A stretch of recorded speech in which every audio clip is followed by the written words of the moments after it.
Thank you for having me. It's a wonderful opportunity to be here. I have done a lot of teaching at the university, have done lots of public speaking, but not at a venue like this. This is my first time, and thank you very much for having me here. I think I will start with the most recent experience. If you'd like to make a call, please hang up and try again. If you need help, hang up and then dial your operator. So what we're doing today is we're talking about delivery of emergency services through the 112 service, and more particularly this delivery to people who've disabilities.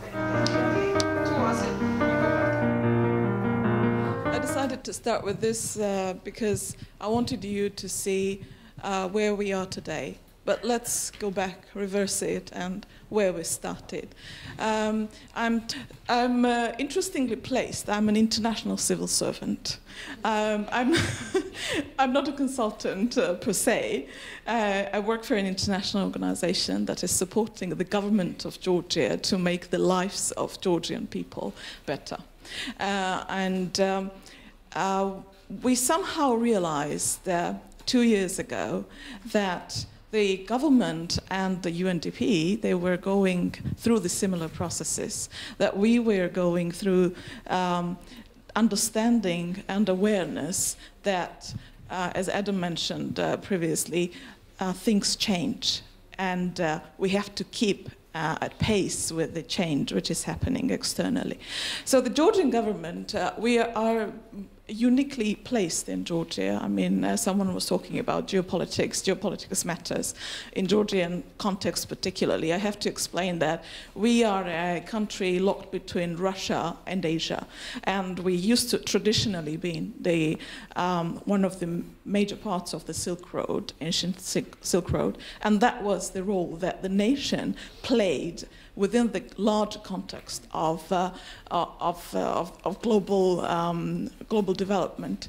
Today, Georgia is redefining its role, its part in the current global community. Within this context, when we have two frozen conflicts, the recent war with Russia in 2008, with IDPs, with refugees, growing employment rates, the Georgian government is faced with complex, indeed complex problems that it needs to tackle. The interesting point to say is that we have a very young government, and even before UNDP intervened in terms of bringing about new expertise, the Georgian government achieved some serious progress. For example, we have, this is the building of Tbilisi Public Service Hall. It's a one-stop shop. First of all, it looks different from externally, like, and this is how it looks from inside. This is a place where you can register anything starting from the birth certificate to your property. It has areas where you can have your coffee, you can have your passport exchanged within a day's time, you can receive information about your property online, and you'll get SMS message saying that, you know, it's being delivered to your mailbox. This is a public service development agency which is working under the Ministry of Justice. So having the context where they have already been innovators in the Georgian government, what was happening in parallel in UN 2 years ago was that UN started working on the new set of development goals. And preceding new agenda was the global inquiry, asking people what priorities they wanted to choose. And Georgia wasn't an exception. Interestingly, when we got engaged into this exercise 2 years ago, we realized that despite conflicts, despite myriads of issues, what Georgians are interested in is participation. Well, Georgians want to be part of the decision-making process. They want to be heard, and they want to do something to change their future, to achieve what they would want their country to be like. However, in the UN, we didn't know how to do this. We didn't know how to ensure the new ways of engaging citizens, the new avenues for them, how to talk with the decision makers. So we tried to experiment. We tried to experiment with different tools. I learned the word hackathon for the first time, and after a week I was drafting agenda for a hackathon. So it turned out to be a Diplohack eventually, because the government of Netherlands was engaged in Diplohack arrangement. So in a very impromptu conditions, we invited tech community in Georgia to work on the issues that people voiced during their inquiry of what they were interested in to achieve. And the next step that we tried to do was to find people. Well, we looked at the assumption that the change, we realized that the change was needed, but we also realized that change doesn't happen in the mainstream. Change happens at the edge. So how do we find that edge? How do we get to the people who are changing the world today, who are living in the world of tomorrow, but today? And how do we talk to them? How do we tap on their potential? How do we work with them? And this is where I met Nadia. This is where we learned to work together. This is where I learned about collective intelligence. This is where I realized how little I knew about Georgia and what people were doing in Georgia, and how much edge riders managed to find out without even stepping on the Georgian soil. So we had a very interesting experiment where we learned to collaborate online. This was a new experience for us. And now we have a community that Edge Riders is managing, but at the same time we have access to. So when we are doing something interesting in UNDP, we can always go to them, talk to them, and invite them to the working sessions. Now, what was happening in the Georgian government? The Georgian government, innovative as it is,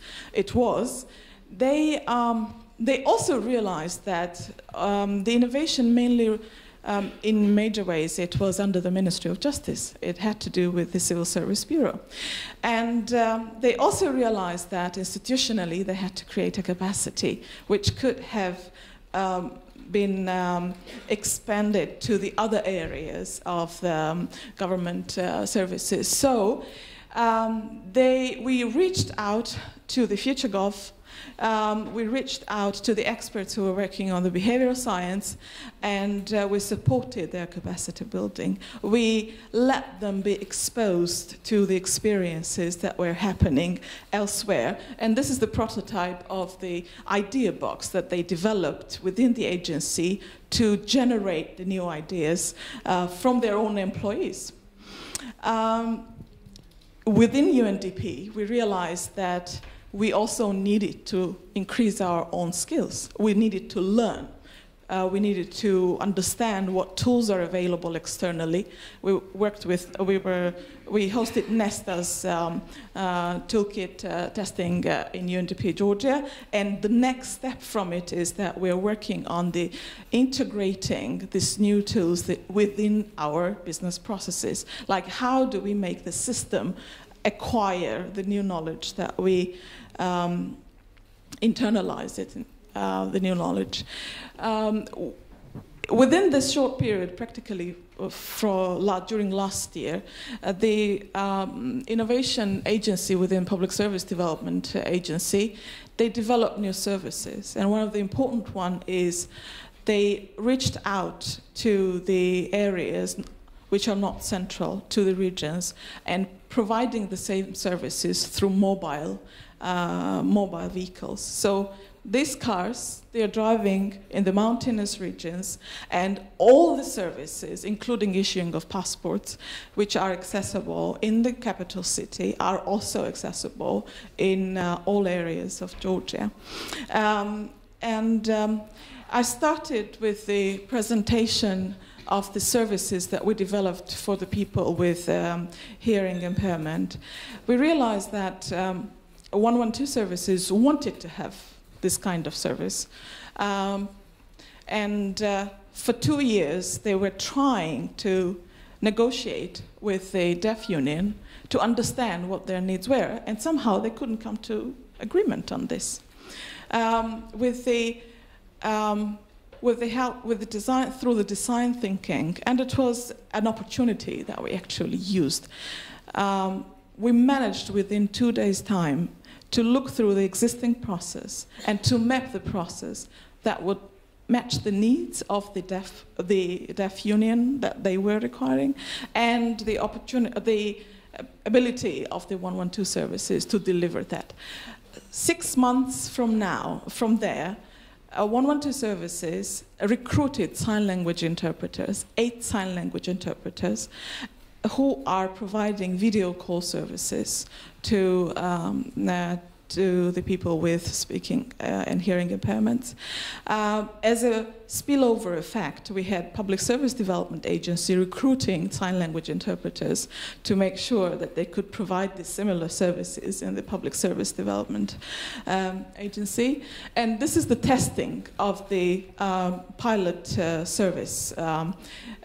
The testing was also was conducted with the people from the deaf union.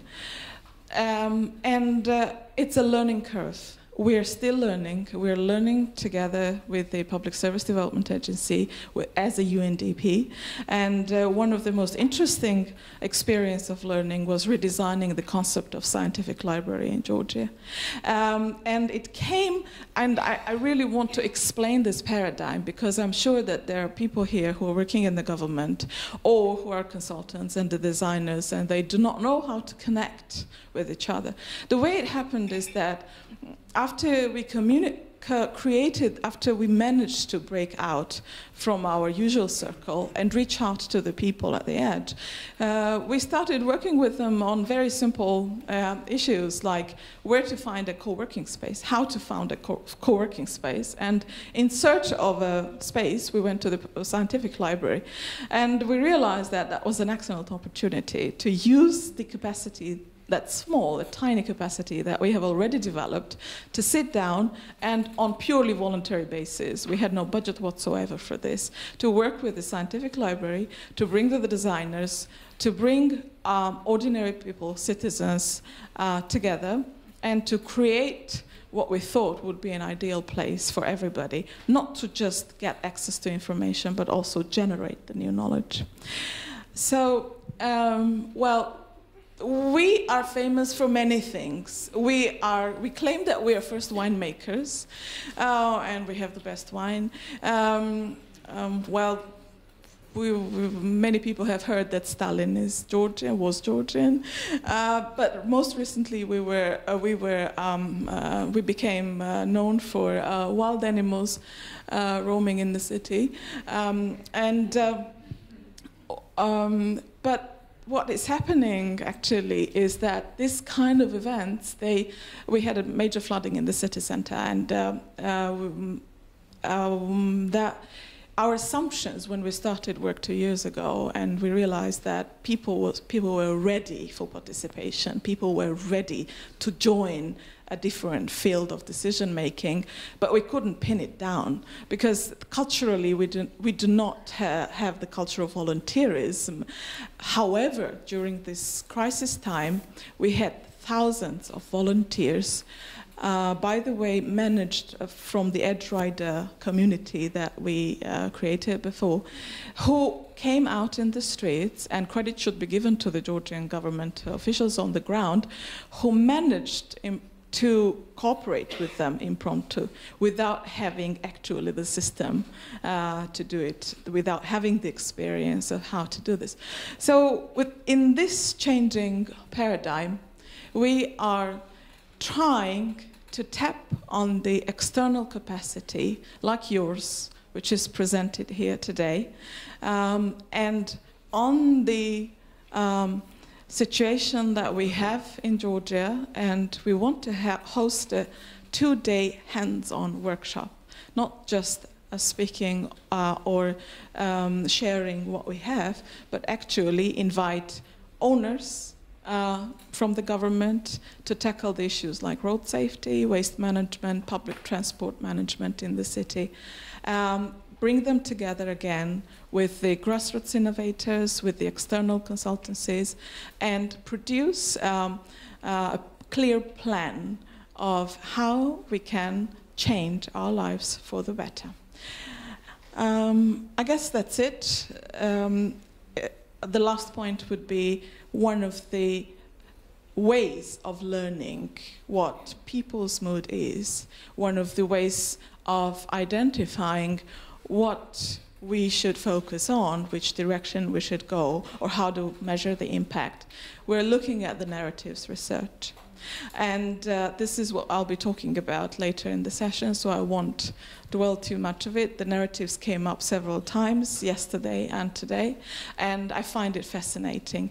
Apart from working in Georgia, I also part-time work for the Istanbul Regional Center, which means that currently we're working with 10 teams all over the world, including Yemen, Afghanistan, Moldova, etc., who are trying, through the narratives research, combining both quantitative and qualitative data to map the existing situation and to see where are the areas that action is required today to improve the situation for tomorrow. Thank you very much for having me here.